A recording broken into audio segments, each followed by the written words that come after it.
Hello, friends. This is Dave Hurwitz, executive editor at ClassicsToday.com, and we're continuing our series about everything conductors, the good, the bad, the ugly, the generalists, the specialists. And today we're doing, by popular demand, line guys versus chord guys. Actually, it's chord guys versus line guys, but it doesn't matter.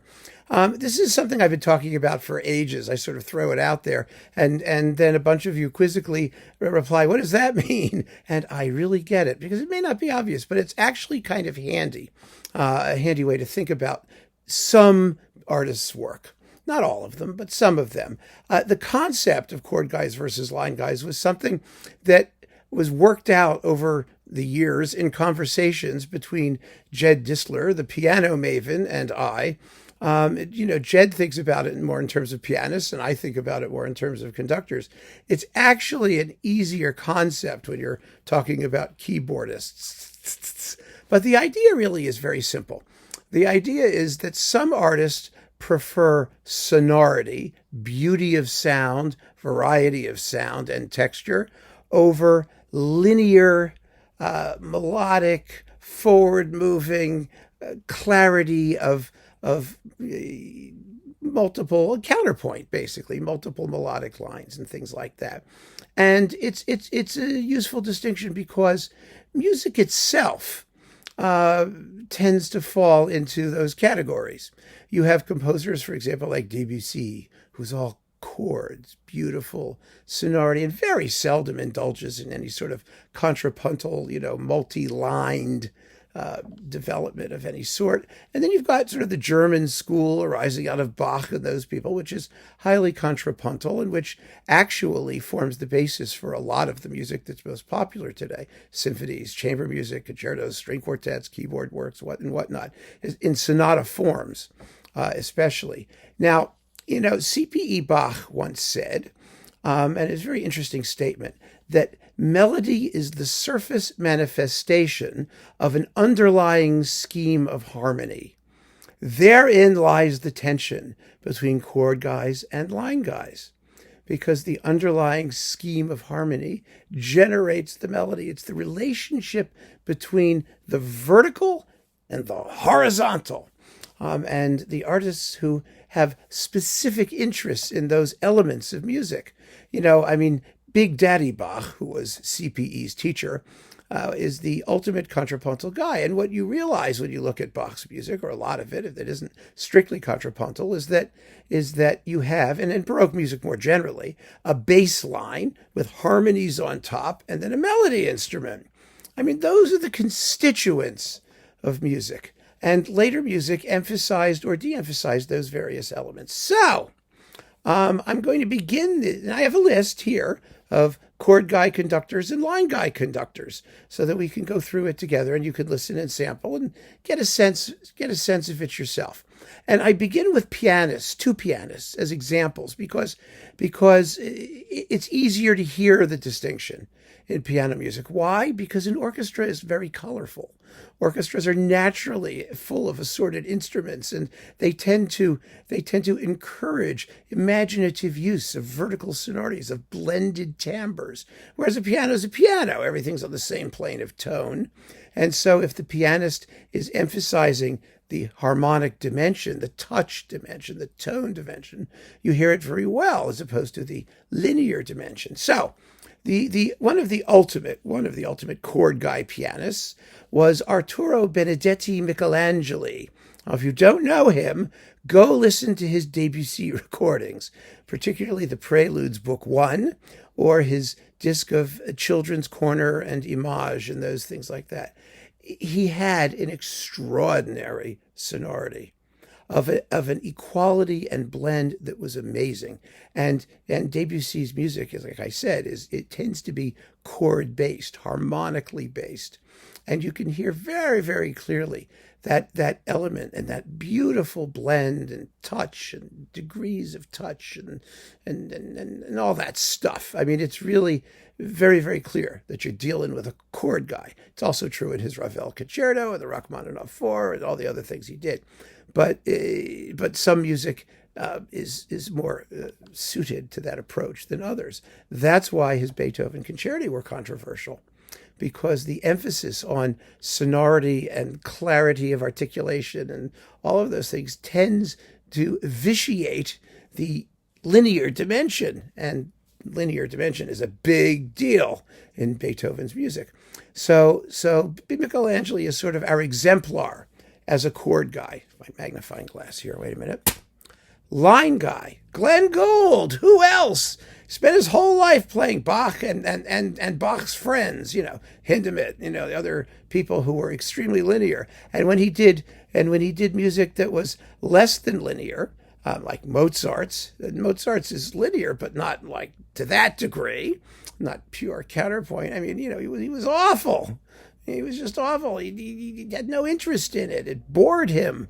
Not that he wouldn't play it and try and turn it into something linear in a bizarre way, because music has both elements. All music has both elements, but to different degrees. Bach's music was very susceptible to the strictly linear treatment, especially in the Goldberg variations, where every third variation is a canon, which is as linear as it gets, right? It's one line following another line, and, with some stuff in the middle. So if you can compare those two pianists, then you get a very, very interesting and clear, I think, sense of a chord guy versus a line guy. I mean, it's interesting to hear them do the same music, which they didn't really overlap very much in terms of repertoire. But that's not the point. You'll get the point anyway. So now let's turn to conductors. Conductors who are chord guys. I have 8 of each, just so that you have a clump that you can deal with. So chord guys. And it's actually going to be very interesting. You'll see when you look at these clumps, who's in them and who's not. Leopold Stokowski was like the ultimate chord guy. He was interested in the Stokowski sound, rich, gorgeous string textures, everything subordinate to that, basically. When you hear Stokowski do some music, he would just reorchestrate it to make it fit his sense of chord, and he reorchestrated Bach for just that reason. Listen to a recording of the Toccata and Fugue in D minor on the organ, and then listen to Stokowski's arrangement, and you can hear how he's emphasizing color and texture over strict line, even though it's beautiful. I mean, it's a marvelous arrangement, but that's a whole other issue, because, like I said, music contains elements of both.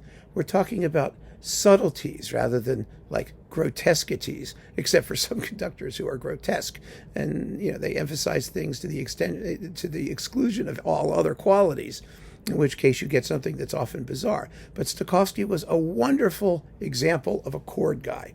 So was Rudolf Kempe. Kempe wasn't as extreme as Stokowski. He wouldn't rewrite a piece, but he was interesting because he was a German conductor in the German school, which tended to be line-oriented, counterpoint-oriented, not so interested in tone for its own sake. I mean, the ultimate example of that is Hindemith, one of his viola sonatas or something like that, where he writes, "Beauty of tone is beside the point. It's irrelevant. Just play it as fast as possible and as nasty as it sounds." That is an extreme example of line orientation. So Kempe was a German conductor who was marvelous at sound, at texture, at transparency and beauty of tone. It was a thing, and he was an oboist, which is interesting because he had that feeling of building up an orchestra based on its myriad colors, and he understood the importance of woodwind instruments in creating character in an orchestral setting. And his Richard Strauss recordings are legendary for that reason, because they combine lightness and transparency, where so many are just thick and heavy and gloppy and disgusting, but with enormous beauty of tone, and a sort of illuminated from within sense of orchestration. But he also brought that quality to the Pines of Rome or Scheherazade or any of these big romantic, vividly colored works, and he was less effective in like Beethoven or Brahms. Actually, his Brahms turned out to be very good. Brahms can be played more like a chord guy than you would think, although he was quite linear in his thinking.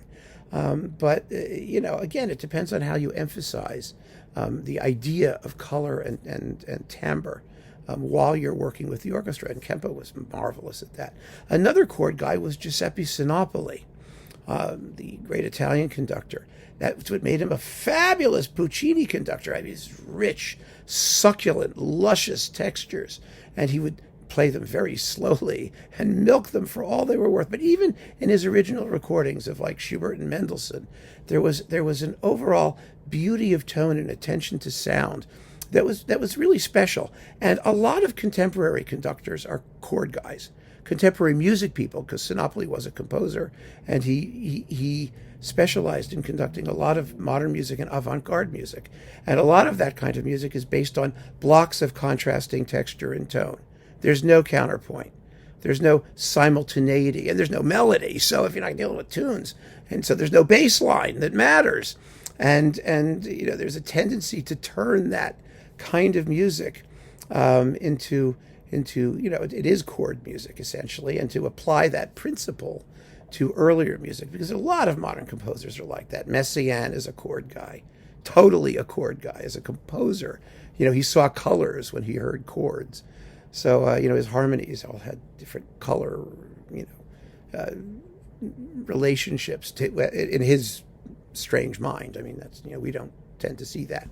He would say, oh, this sounds blue. It's like, okay, thank you. That's helpful. Anyway, so and Bruckner is a fascinating composer for that reason. Sinopoli enjoyed Bruckner because Bruckner can be played either way.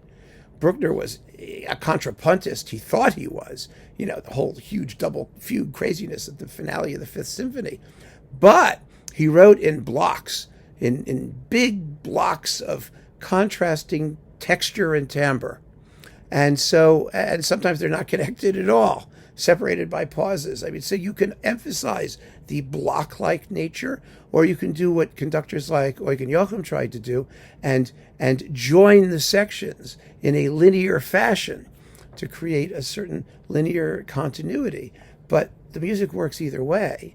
And part of the hesitation and the difficulty Bruckner had when he was composing was that not only did he not understand what he was doing all the time, but others, especially in the German-speaking world, which was very linear in its thinking, had no clue what this guy was about with these big, huge blocks of tone, chord guy type music in a line guy format, like a symphony.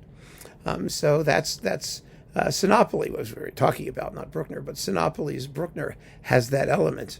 He understood that element really quite well. So there's somebody you could listen to. Another one is Sergiu Celibidache. Celibidache, the wacko, who, of course, took everything so slowly in his later life that even if it was line-oriented music, you lost the line.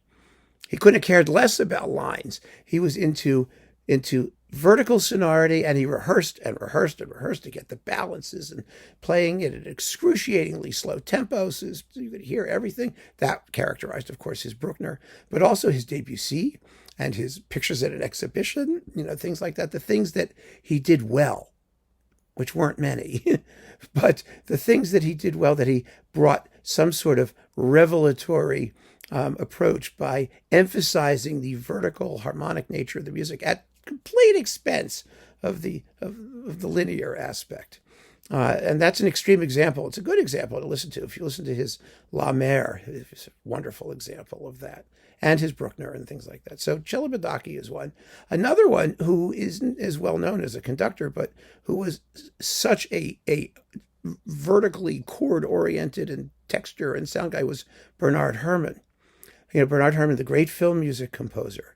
He didn't like to write tunes. He wrote motives, and the motives were harmonized fabulously, interestingly, and constantly shifting all the time. He used what we call sequences. A sequence is just a little repeated bit of melody that goes up and down the scale with different harmonic accompaniment each time, repeated over and over. And that was fabulous for film scoring. Film composers tend to be chord guys because they have to instantly create atmosphere and characterize a section on a moment's notice with something that grabs your attention right away to set the mood and then recedes into the background to let dialogue happen or whatever else is going on. And that is the domain of the chord guy composer. It really is. And so film music is a wonderful place to understand, how chord guys operate. And Bernard Herrmann was one of the great ones. But when he conducted, he was also a chord guy. I mean, if you listen to his recording of the Planets, or if you hear these fabulous sounds that no other performance brings out quite so well. But he wasn't so good at making it all cohere and hold together. Even when he does something like the Ives Second Symphony, Ives was a line guy. Ives was combinations of melodies from everywhere, all over the place, creating sometimes just a jumble. But Herrmann takes it quite slowly and heavily, and it's very, very strange to hear the music played that way with almost a total disregard for the linear aspect of the music. It's a fascinating guy, and a wonderful example of chord. Another chord guy was Pierre Boulez. Boulez, of course, was himself a composer. As a composer, he was almost pure chord guy. I mean, and they were nasty, ugly, modern chords as often as not. But no, sometimes they were quite beautiful. He was in the school of Debussy. He was into the immediate tactile impression of sound in works like the Marteau sans Maître or things like that. He was for interesting ensembles, small ensembles, where he could manipulate and control the sound with great sensitivity and subtlety. And his conducting was like that. That's why he was so great in Debussy and Ravel. I mean, he was fabulous in that music because he responded to that vertical aspect, to the chordal aspect of the music. And he never did many of the German standards. He didn't play Beethoven. He didn't play Mozart or Haydn or those people. I mean, occasionally he did one, Beethoven's Fifth, strangely, and he would take it very slowly, actually, because he wanted to emphasize that harmonic element, that vertical element. Oh, hello, Finster. How are you? What's up? Oh, no. All right, get up in your bucket. Up. Later in his career, Boulez actually came around to Bruckner's Eighth, and it was a good composer for him to sample, because you could play him as a chord guy, which is sort of what Boulez did, and he did it very well, by the way. It worked out perfectly well. But all that modern music stuff that Boulez did, and the Second Viennese School, even composers like Schoenberg, who were allegedly line guys, and they were, I mean, because the 12-note method is entirely line oriented. Boulez would approach it in a way as to clarify. He was always into clarifying and weighting musical lines and whatnot.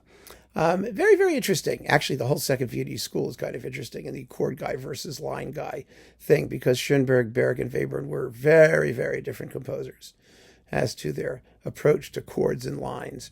But, Schoenberg wrote music, which is pure chord music, the 5 pieces for, good gracious, the 5 pieces for orchestra, one of which is nothing but shifting chords with no melody whatsoever. Really, really fascinating how composers at the turn of the 20th century began to segregate music into chords and lines, that sort of orientation.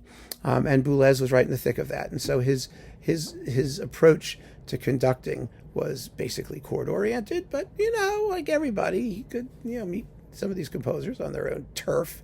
Herbert von Karajan, oh my goodness, what a chord guy! Karajan had the Karajan sound, and the Karajan sound was based on gorgeous string tone. It was like Leopold Stokowski in that sense, perhaps, and sometimes it worked. And sometimes it didn't.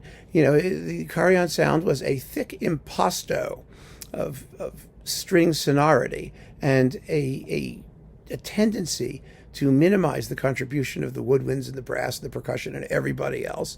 I mean, you could hear them; they were there, but he would reserve them for special moments when he could also control the sound in a big way. And that's one of the reasons Karajan detested choral music. He conducted a lot of it, but he didn't really like voices because he couldn't integrate them into his concept of timbre the way he could with instruments. They were those persnickety people, and they kept sticking out like raisins in a pudding, and he wanted the pudding to be pure and puddingish. And so Karajan is a wonderful, wonderful example of a line guy. And sometimes it worked. I'm a chord guy, pardon me. And sometimes it worked, and sometimes it didn't. And you can listen and determine which is which when you compare performances by Karajan to performances by other conductors with a more linear orientation. Consider Schumann's symphonies. It's wonderful. Compare Karajan's opening of the Rhenish Symphony to Wolfgang Sawallisch with the Staatskapelle Dresden in the same work. And oh my God, you think you're going to hear a different piece. It's unbelievable, the difference. So Karajan's one. And then, last but not least, Eugene Ormandy, the great Eugene Ormandy. He was really the only competition to Karajan. Stokowski being a world unto himself in his willingness to just rewrite things.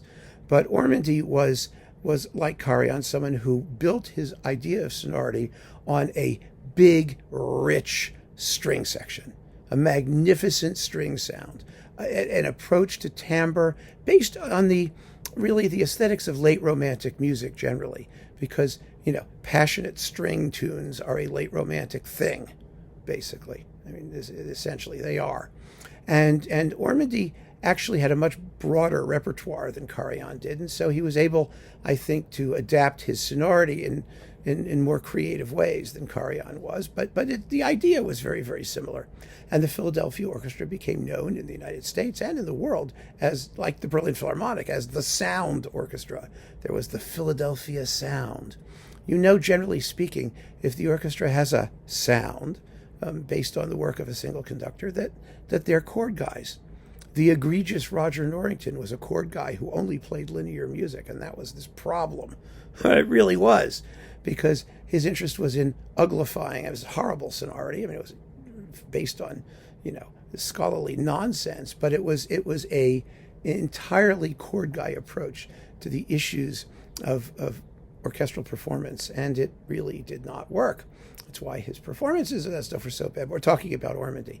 Ormandy, on the other hand, could be amazingly linear when he needed to be. He did a great St. John Passion, for example, by Bach. So now we're going to look at the line guys. And it won't surprise you to know that most of the line guys are the ones who specialize in German repertoire, the standard symphonic repertoire, because that's where the line type music lies, originating in the Baroquish period and moving forward from there. Now, the first two conductors in our line guy list will surprise you, I guarantee it, because they're not usually considered as conductors of the same school, but they were. And it's very, very interesting to see what the differences were. They are Toscanini and Furtwängler. Now, both of them specialized in Beethoven, Brahms, the German symphonists, moving forward from there. But they did it very differently, neither of which compromised their linear credentials. Furtwängler was what you might call a big picture guy. He liked to phrase in enormous paragraphs and place his climaxes accordingly, and he wasn't terribly interested in things like, ensemble accuracy and tidiness. If he could get it, he liked it, but he didn't always get it. And I don't know if he knew how to get it, but that was his approach. It seemed very spontaneous. Toscanini, on the other hand, was known for his fidelity to the score, which actually wasn't true, but in the way people generalize. But he was interested in rhythm, in rock-solid sonority, accuracy, and transparency of texture. Furtwängler could make a big muddle, and Toscanini wanted clarity of line, and that was the point.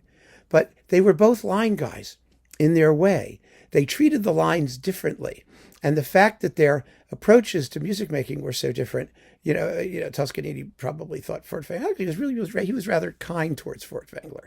He was, and appreciative. Furtwängler, on the other hand, who was jealous and insecure, thought Toscanini was like a rhythmic butcher, but especially when he did Wagner, which he did in preference to Furtwängler, Bayreuth. Oh, it's a whole rivalry thing.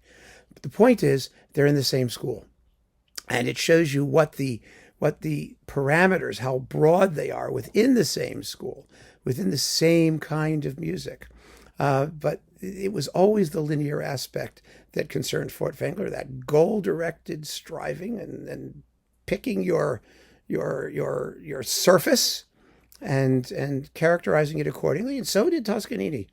They really did. They had more in common than separated them, and certainly they were more similar to each other than either was to the Chord Guys school.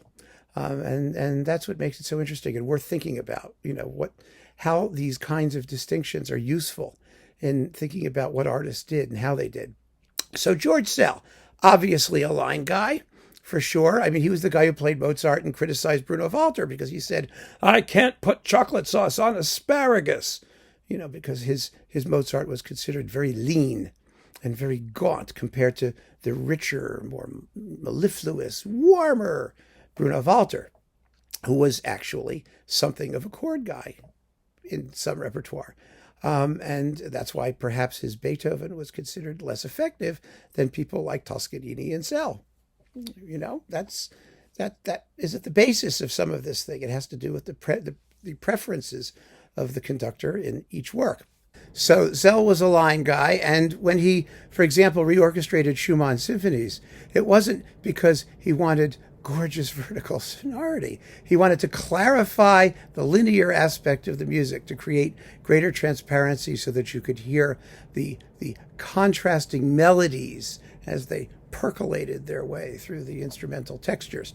After Szell, Leonard Bernstein. He's not often talked about in chord versus line terms particularly, but he was unquestionably a line guy. That was how he was trained. His teachers were, Fritz Reiner and, Kusevitsky and Metropolis and people like that. Line guys all, actually. And that's what he was. That's why he was very, very persuasive in Haydn and Beethoven. Mozart, who was more of a chord guy among the classicists, not as much. One of the interesting things about Mozart as a composer, you can't talk about the artists, let's put it that way, as chord guys or line guys, without talking about the music that they specialized in or their approaches. And Bernstein's Mozart was always considered a little bit too chord-oriented, a little bit, soft edge and perhaps forget the period instrument people who have a whole different concept of sonority, but a little bit self-indulgent because Mozart was of all the classical composers, the most chord-oriented, the most interested in timbre and lusciousness of sound, his use of clarinets and love music, things like that, And so, Bernstein was good at the more driving, vigorous, line-like moving people like Haydn and Beethoven, whereas Mozart, he tended to stop and smell the roses a little bit more frequently. And for that reason, his Mozart was often very, very beautiful, but it was also considered to be a little bit too chordal. But Bernstein was, in essence, a chord guy, basically. Mahler was based on counterpoint. His style is contrapuntal. The German classics were contrapuntal. And that's where Bernstein's strengths were. Also, of course, in contemporary music and American music. He did so many things well. But when it came to that repertoire, you could feel the tension between chord and line actually very, very clearly. And when he was at his best, it was because he was doing the line thing, not so much the chord thing. He never had a reputation, for example, with the New York Philharmonic as somebody who was an orchestra builder, as someone who appreciated gorgeous sonority and who worked very hard with the orchestra to achieve a certain ideal of timbre. That wasn't Bernstein's thing. He was a line guy. Another great line guy, of course, was Otto Klemperer. And Klemperer was was he a line guy. In later in life, with his forward balancing of woodwinds, his desire for clarity of texture, his moderation of tempo. It wasn't, everyone talks about Klemperer as being sort of slow and granitic. That's the word you use with Klemperer, granitic, like a granite. carved in stone. And when you carve in stone, you think of blocks of chords, but that wasn't what Klemperer was about at all. He was an extraordinary example of the kind of gaunt, forward-moving, linear approach. And you hear it best in his work with slow movements, in slow tempos, because Klemperer's fast movements tended to be slow for clarity's sake, but his slow movements tended to be fast because he didn't wallow in sentimentality, and he did not stop to smell the roses, as Bernstein sometimes did. He pushed forward all the time with an acidulous sonority characterized by that extreme clarity and forward balance of woodwinds. He had a sound. He did, but the sound was a linear sound, not a vertical sound. He was a line guy. So was Karel Ancerl, the great conductor of the Czech Philharmonic in the 1960s. I mean, he was a fabulous, fabulous conductor in so much repertoire. And always with Ancerl, you had these beautifully clear and sculpted bass lines. Listen to him play Dvorak's Sixth Symphony, and you'll hear exactly what I'm talking about, because so much of what's happening in that music happens down below. And one of the aspects of line guy conducting is that you always hear a clear top and a bottom. You hear the bass lines. You understand wherever musical development is happening, that's where he goes. That was true of Klemperer, too. If you listen to Klemperer's New World Symphony, for example, you hear unbelievable clarity of bass lines, and that's true of Ancerl's work in Dvorak. It also is why he was such a fantastic conductor of composers like Stravinsky, especially the neoclassical Stravinsky, which depends on clarity of line and distinctiveness of contrasting layers of sound, which are always audible and always kept somewhat distinct, so that you can hear the musical activity and focus on whichever element in the texture happens to be moving most entertainingly at the time in question. So Karel Ancerl is a good example of that, and I think that Dvorak's Sixth is really one of his sort of iconic examples in romantic music of what a really fine line guy can achieve by giving you a real balance between top and bottom of the orchestra. Günter Wand is a line guy. Yes, a major line guy. He was a follower, of Toscanini. He's in that tradition. He always said that he was not a conductor of the old school. He was an old conductor of the new school, was his way to describe himself. His Beethoven, his Brahms, his Bruckner, all of them are based on an absolutely beautifully integrated, well-rehearsed, extraordinary amount of clarity between melody, accompaniment, bass, and you can turn to any performance of his and hear that. I would listen to the first movement of Beethoven's Eighth Symphony, which has just, compared to almost anybody else in the business, you hear more, but always in perspective. The ability to allow you to hear multiple things simultaneously without it ever becoming a jumble, like keeping the primacy of the melodic line, but the significance of those accompanying lines which move.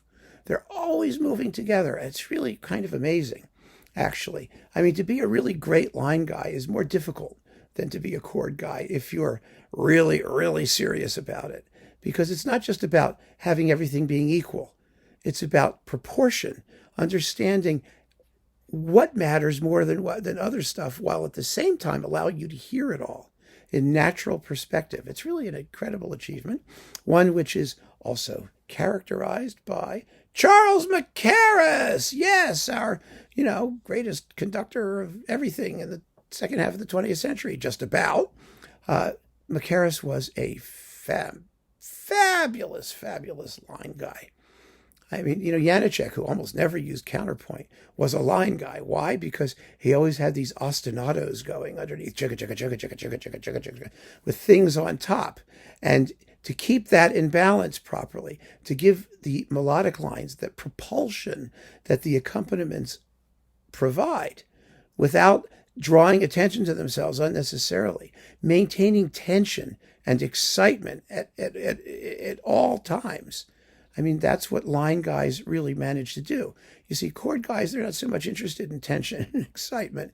I mean, they can be. They can do huge, huge climaxes, glorious climaxes. But the line guys are more interested in how you get there and what happens when they're over, and how you get off of them, how to get up onto the pedestal and how to get down. It really, that's a line guy. A chord guy is, oh, we're going to have a great time up on this pedestal. It's going to be the biggest damn pedestal you've ever seen in your life. I mean, that's the difference. And Mackerras, in so much music, was able to offer that sense of inner life to the textures. They were always, always vibrant and fresh and rhythmically exciting. And boy, he was just a terrific conductor, but he was also a line guy. And you hear it in his Janacek recordings. You really can. It's a very good place to if you like, for example, Janacek's Sinfonietta with 14 trumpets and all kinds of crazy things going on. It's a great way to hear that idea of forward propulsion that you get in all the best performances of the line guys. So there you have it. I mean, it's a big, long sort of talk, and I hope it wasn't totally bullshitty. I mean, you need to actually listen. You have to listen to the music. You have to listen to the performances. You have to compare them. It's a project. It's the project of a lifetime. It was only after I had done that and after I had discussed these ideas with Jed and he with me that we sort of clarified our thinking on chord guys versus line guys and how it works. And you'll have your own perception of them when you listen, and it won't be wrong. It will be your perception.